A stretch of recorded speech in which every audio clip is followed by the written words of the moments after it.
Hi there, I'm Eric from the Bloomsburg Children's Museum. Today I'm going to be teaching you how to use Tinkercad. Tinkercad is a free online program that you can sign up with your parents at tinkercad.com. Tinkercad lets you make these amazing 3D sculptures, and then you can send them to a 3D printer and it will print out what you just designed. It's really cool, and I'm going to show you how to do it. First, we go to tinkercad.com.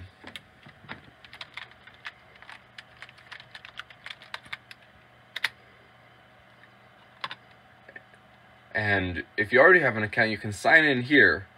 But you can click Join Now over here, and you can go through the whole signing up process.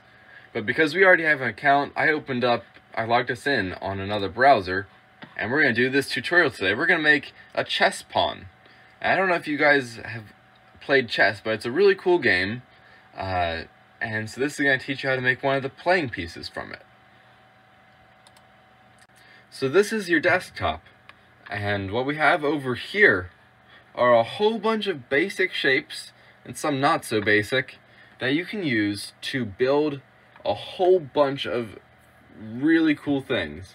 So what you do is you can click and bring over, and so here we have a cube.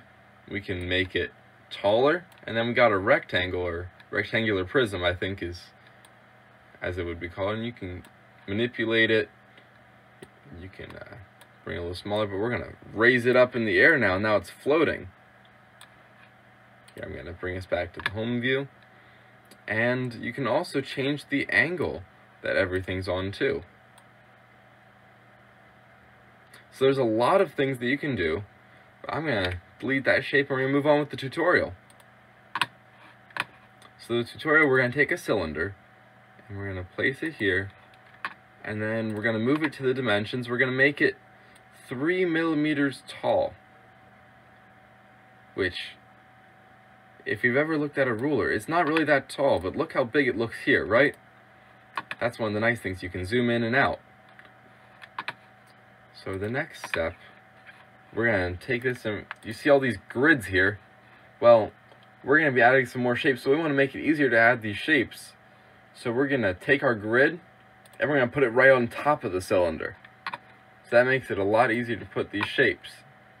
So next we're going to take a cone, and it's going to go right on top of that cylinder. And then right after that, we're going to make this cone a little shorter. And as you can kind of see, it's already starting to make a base shape. So we want to make it a little cooler. So we're going to take a sphere, which is a 3D circle, and we're going to squish it to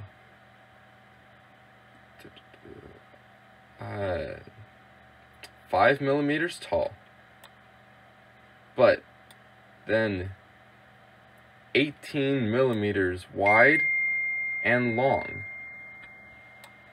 So we kind of have more of an oval. Look at that. And that's one of the wonderful things about just manipulating these shapes. You can get so many different ones just by seeing what you can do. So we're going to bring another cone on. And one of my favorite things to do here is just to kind of outside these tutorials, which are pretty neat. So this again, we're going to bring this up to 28 millimeters.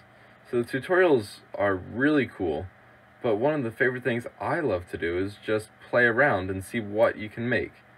So now this is a 28 millimeter tall cone, and it has a diameter of 14 millimeters, which means it's 14 millimeters deep and 14 millimeters across. And so then we move it over here, and this is starting to build the body of our pawn. And so now we're going to lift it up into the air. There we go. And then this next part's pretty cool. So we're going to bring the diameter down to 12 millimeters, which if you grab it by the corner, it can help a little bit. And then, so here we have our dimensions, and what we're going to do is we're going to flip it 180 degrees. And then we basically just want to line it up here, and this is going to be the top, part of the top of our pawn. And it's really neat because you can start to see it all coming together. And so when we made the bottom orange like this, we're going to do that again because we're going to add a whole bunch of other cool shapes on top of here. Just like that. So we're going to take another sphere, just like that. And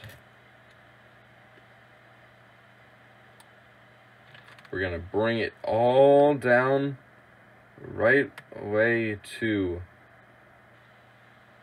8 millimeters. And this is pretty cool because what you saw I just did is I brought the whole thing down at once. Because remember we made this oval?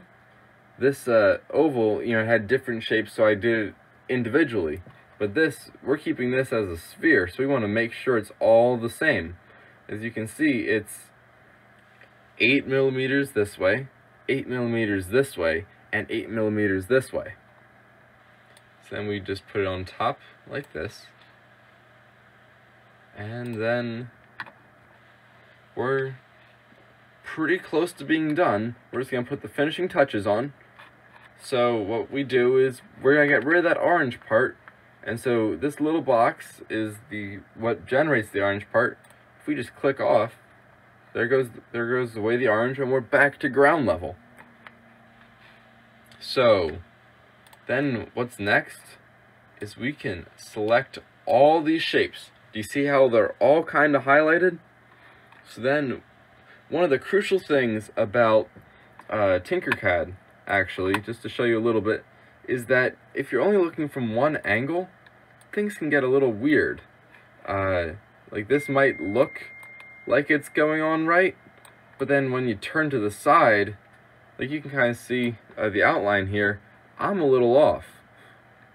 Right? It's a little weird, but there we go. So, and that's just because you have so much control, it can go wherever it really wants.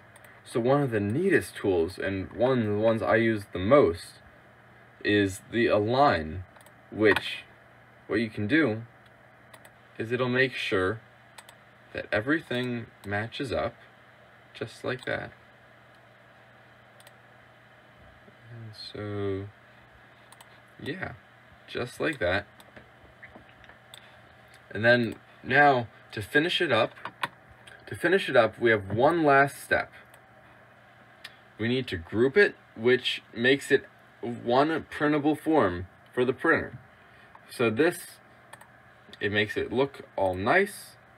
And what we've got here is a finished chess pawn. You could print this whole thing out, and we'd be happy to see what you can do. We'd really be happy to see what you can do on Tinkercad. So feel free to email all the things that you're making to boxoflight@me, which is me.com. We'd love to see what you're working on, and maybe we can even feature some of it online too. Thanks for watching.